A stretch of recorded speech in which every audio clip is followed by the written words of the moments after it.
మన ప్రభువును రక్షకుడు యేసుక్రీస్తు నామమున అందరికీ కూడా హృదయపూర్వక వందనాలు తెలియపరుస్తూ ఉన్నాం. అందరికీ వందనాలు.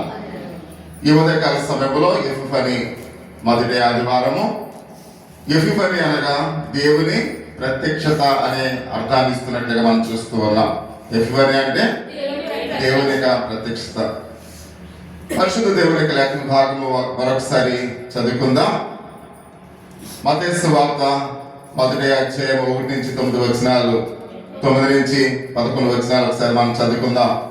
రాజైన హేరోదు దినముల యందు యూదా దేశపు బెత్లెహేములో యేసు పుట్టిన పిమ్మట ఇదిగో తూర్పు దేశపు జ్ఞానులు యెరూషలేమునకు వచ్చి, యూదుల రాజుగా పుట్టినవాడు ఎక్కడ ఉన్నాడు? తూర్పు దిక్కున మేము ఆయన నక్షత్రము చూసి ఆయన పూజింప వచ్చిందని చెప్పి ప్రార్థన చేసుకుందాం. పరిశుద్ధుడా, మహోన్నతుడా, సర్వాధికారి స్తుతాలు తండ్రి, ఓ మా దేవా, ఈ ఉదయకాల సమయంలో ఎఫిఫనీ మొదటి ఆదివారంలో ప్రభువా మమ్మల్ని ప్రవేశపెట్టిన విధానం బట్టి మీకు వందనాలు. మీరు చేసిన కార్యాలను బట్టి, మీరు మా పట్ల చూపిస్తున్న ప్రేమను బట్టి కొద్ది నిమిషాల ప్రభువా నీ వాక్యాన్ని ధ్యానిస్తూ ఉండగా పరిశుద్ధాత్మ దేవ మీరు మాతో ఉండి నడిపించండి. బిడ్డలు ప్రభువా వినగల బుద్ధిని దయచేయండి. ఇదేనా రాసిన ఎన్నికనేలేమో అని ప్రభువా మీ పక్షాన మాట్లాడుతూ ఉండగా మీరే నాకు తోడుగా ఉండి నడిపించమని మా ప్రభువును రక్షకుడు యేసుక్రీస్తు నామములో ప్రార్థించి వేడుకొంచున్నాం పరమ తండ్రి, ఆమేన్.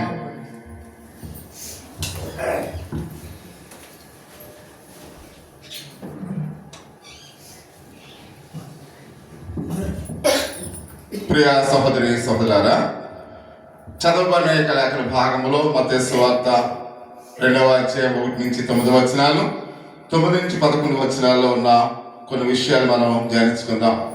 క్రీస్తునందు ప్రియ సహోదరి సహోదరులారా, ఈరోజు ప్రపంచంలో 200 కోట్ల మంది పైగా క్రైస్తవులు ఉన్నట్లుగా లెక్కల ప్రకారంగా మనం చూస్తూ ఉన్నాం. ఎంతమంది, ఎన్ని కోట్ల మంది ఉన్నారమ్మా? 200 కోట్ల పైచిలుకు క్రైస్తవులు ఉన్నారు అనే విషయాన్ని ఇది 2011వ సంవత్సరంలో జరిగిన సర్వే ప్రకారంగా మనం చూస్తున్నాం. ఇప్పుడైతే ఇంచుమించు 3,000 మంది క్రైస్తవులు ప్రపంచవ్యాప్తంగా 3,000 కోట్ల మంది ప్రపంచవ్యాప్తంగా ఉన్నారు అనే విషయాన్ని మనం చూస్తూ ఉన్నాం.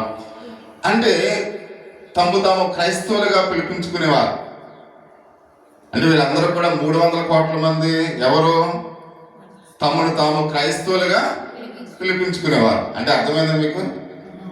ఇక్కడ ఎంతమంది క్రైస్తవులు ఉన్నారు? ఇక్కడ పిలిపించుకునేవారు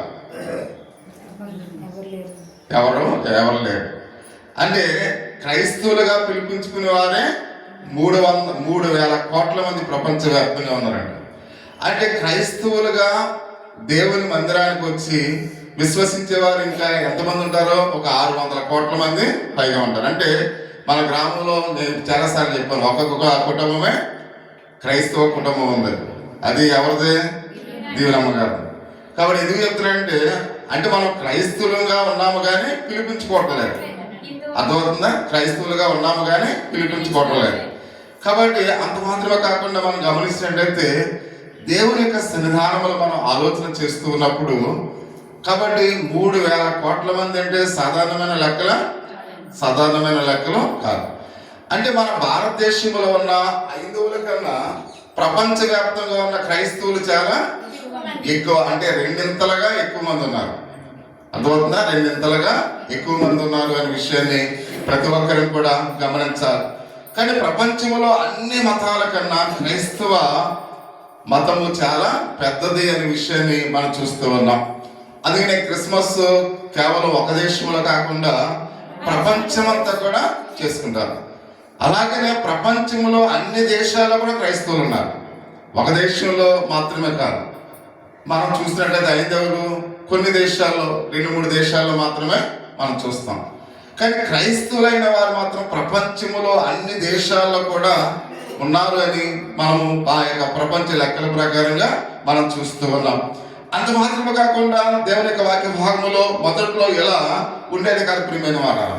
అంటే క్రీస్తు తన సువార్తను ప్రారంభించినప్పుడు ఎంతమందితో ప్రారంభించాడు? ఆయన 12 మందితో ప్రారంభించాడు.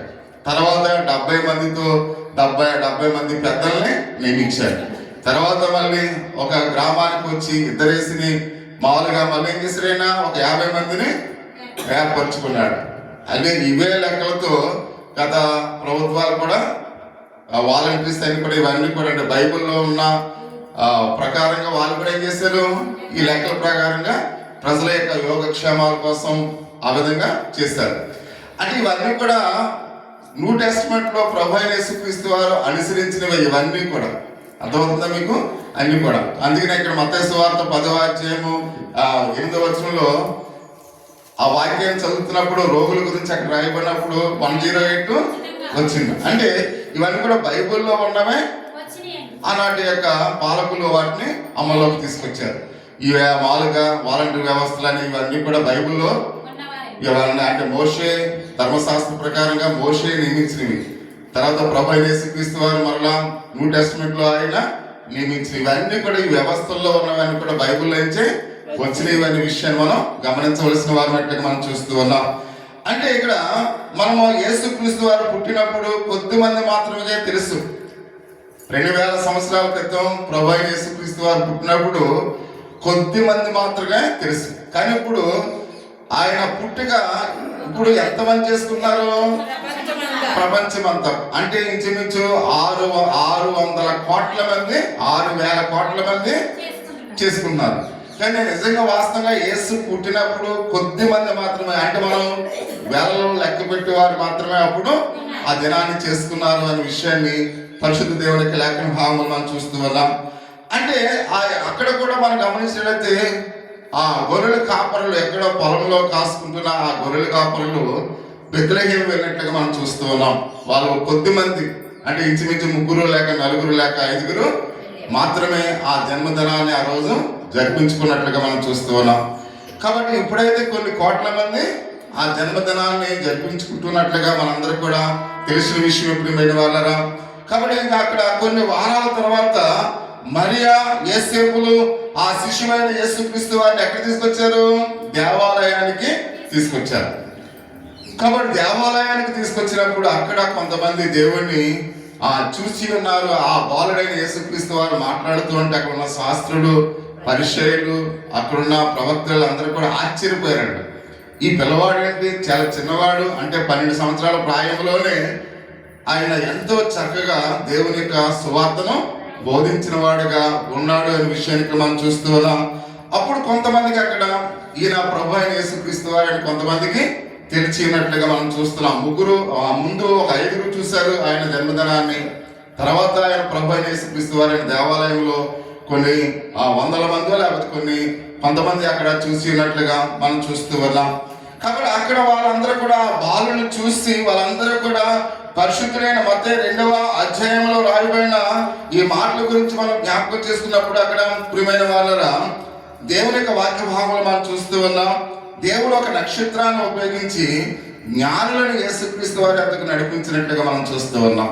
చూడండి, ఒక నక్షత్రం అంటే సృష్టిలో ఉన్న ప్రతి ప్రాణి కూడా, ఆయన సృష్టించిన ప్రతిది కూడా దేవుని మాట విందు ప్రియమైన మాట.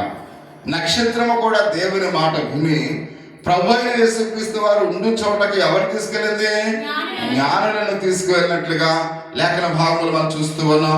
ఇక్కడ 2 విషయాలకి మనం చూస్తూ ఉన్నాం. అంటే దేవుడు నక్షత్రాన్ని ఉపయోగించుకుని జ్ఞానులను యెరూషలేమునకు నడిపించాడు అనే విషయానికి మనం చూస్తూ ఉన్నాం. వాళ్ళు దేవుని వాక్యాన్ని విన్నారు ప్రియమైన మాట. అంటే వాళ్ళు అక్కడికి వెళ్ళటమే కాకుండా, నజరేతుకు వెళ్ళటమే కాకుండా వాళ్ళు ఏమన్నారంట? దేవుని యొక్క వాక్యాన్ని విన్నారు అనే విషయానికి మనం చూస్తూ ఉన్నాం. రెండవదిగా దేవుని వాక్యాన్ని ఆ నక్షత్రం ఏ విధంగా ఉపయోగించి జ్ఞానులను బెత్లెహేము వాళ్ళకు కూడా నడిపించినట్లుగా మనం చూస్తూ ఉన్నాం. అక్కడ వాళ్ళు రక్షకుడిని చూచి ఉన్నారు ప్రియమైన వారు. దేవుని సందేశాన్ని విన్నారు, రక్షకుడిని కూడా వారు చూచి ఉన్నట్లుగా పరిశుద్ధ దేవునికి లేఖన భాగంలో మనం చూస్తూ ఉన్నాం. అంటే యేసుక్రీస్తు వారు పుట్టినది కొద్ది నెలల క్రితం వారు జ్ఞానులు ఆ యెరూషలేముకు వచ్చారనే విషయానికి మనం చూస్తున్నాం. అంటే యేసుక్రీస్తు వారు పుట్టిన వెంటనే రాలేదు. అంటే జ్ఞానులు వచ్చేసరికి యేసుక్రీస్తు వారి దగ్గరికి వచ్చేసరికి ఎంతకాలం పట్టింది? 2 సంవత్సరాలు పట్టినట్టుగా మనం చూస్తున్నాం. అంటే 2 సంవత్సరాల ప్రాయంలో ప్రభు అయిన యేసుక్రీస్తు వారి జ్ఞానులు చూచి ఉన్నారు అనే విషయాన్ని పరిశుద్ధ దేవునికి లేఖన భాగంలో మనం చూస్తూ ఉన్నాం. అంటే వాళ్ళు జ్ఞానులు అనే మాటకు అర్థం ఏంటి? జ్ఞానులు అనే మాటకు అర్థం ఏంటి ఒకసారి చెప్పండి. అంటే జ్ఞానులు అంటే నైపుణ్యత కలిగిన వారు. జ్ఞానులు అంటే నైపుణ్యత కలిగిన వారు. అంటే మనం చూస్తూ ఉన్నాం, అంటే జ్ఞానము అనేది చాలా ప్రాముఖ్యమైనది. కాబట్టి జ్ఞానులు అనే మాటకు నైపుణ్యత కలిగిన వారు. చాలా మంది చూడండి, కొన్ని కాలేజీలో చదువుతున్న మామూలుగా ఇంజనీరింగ్ చదువుతున్న వాళ్ళు మా మోటార్ సైకిల్ కనబడుతుంటారు, నీటితో వెళ్ళే మోటార్ సైకిల్ కనబడుతుంటారు. అంటే వాళ్ళు జ్ఞానము ఎలా ఉంది? పరిపూర్ణమైన నైపుణ్యత కలిగిన జ్ఞానవంతులుగా ఉన్నారు. అంటే సాధారణమైన చదువుతూ వారి యొక్క ఆలోచన ఎప్పుడైతే ఆ చదువు మీద ఉంచుతారో వాళ్ళు ఇంకా ఉన్నతమైన నైపుణ్యతను వాళ్ళు కలిగిన వారుగా ఉంటారు. మనం చూస్తాం, ఆ యొక్క సెక్రటరీ గారు వాళ్ళ పాప 10th క్లాస్ అంటే చాలా చిన్న వయసు. ఆ 10th క్లాస్లోనే ఆ యొక్క బిడ్డ ఒక నైపుణ్యతను కలిగి ఉంది. అలాగంటే ఈ నైపుణ్యత కలిగిన వాళ్ళని ఏమంటారు? జ్ఞానులు అంటారు, ప్రియమైన వాళ్ళు. అంటే మనము కూడా ఎప్పుడు కూడా మన మైండ్కి ఏం చేయాలి? పదులు పెడుతూ ఉంటారు.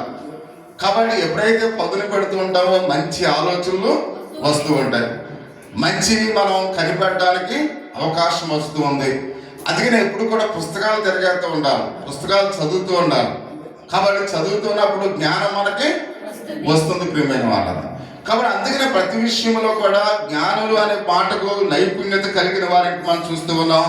వీళ్ళు యెరూషలేము యొక్క తూర్పు దిక్కు నుండి, అనగా 1000 కిలోమీటర్ల దూరం నుండి వాళ్ళు వచ్చారు అనే విషయానికి మనం చూస్తున్నాం. అంటే యెరూషలేముకు తూర్పు దిక్కు బబులోను యొక్క సామ్రాజ్యం ఉంది, ప్రియమైన మాట. యెరూషలేము తూర్పు దిక్కున ఏముందంట? బబులోను యొక్క సామ్రాజ్యం ఉంది. అంటే ఇక్కడ మనం చూస్తున్నాం, వీరు యెరూషలేము నుండి బబులోను యొక్క సామ్రాజ్యానికి ఎన్ని కిలోమీటర్లు? 1000 కిలోమీటర్లు. అంటే మెడ్రాస్ ఇక్కడి నుంచి మనం చూసినట్లయితే 850 కిలోమీటర్లు. ఎన్ని కిలోమీటర్లు? మెడ్రాస్ 850 కిలోమీటర్లు. అంటే అంత దూరం కన్నా ఇంకా ఎక్కువే. శాలం అని ఉంది అక్కడ, మెడ్రాస్ దగ్గర శాలం అని ఉంది. ఆ శాలం అనేది ఇక్కడి నుంచి మన యొక్క గ్రామం నుంచి మామూలుగా మనం గమనించినట్లయితే 1500 కిలోమీటర్లు. అంటే ఇక మనం అంత దూరం, అంటే అంత దూరం వాళ్ళు కాలినడకన వచ్చారు. వాళ్ళు నడుచుకుంటూ ఒంటెల మీద వాళ్ళు వచ్చినట్లుగా మనం చూస్తూ ఉన్నాం. అంటే అంత దూరం సుదీర ప్రయాణం చేయడం సాధారణమైన విషయమా? సాధారణమైన విషయం కాదు. అంటే ప్రభువును చూడాలనే ఆశ కలిగి వారు ఇంచుమించు 1000 కిలోమీటర్లు వారు నడిచి ఉన్నట్లుగా మనం చూస్తూ ఉన్నాం. కాబట్టి ఆ దేశానికి వాళ్ళు వచ్చే అవకాశం దేవుడు ఎలా కల్పించాడంటే ఒక నక్షత్రము ద్వారా, ప్రియమైన వాళ్ళు. అంటే 1000 కిలోమీటర్లు కూడా ఆ నక్షత్రం వాళ్ళని నడిపించింది అనే విషయాన్ని పరిశుద్ధ దేవునికి లేఖన భాగంలో మనం చూస్తున్నాం. ఈరోజు బాగా ఆ రోజుల్లో మనం గమనించినట్లయితే ఖగోళ శాస్త్రం అని వాటిలో చాలా ప్రావీణ్యతము కలిగిన వారంట. ఈ జ్ఞానులు ఎలాంటి వారంట? ఖగోళ శాస్త్రం అందు చాలా నైపుణ్యత కలిగిన వారిని మనం చూస్తూ ఉన్నాం. అంటే నక్షత్రాలు వాటి యొక్క గమన ఆగమనాలని ఎరిగిన వారు, ప్రియమైన వారు.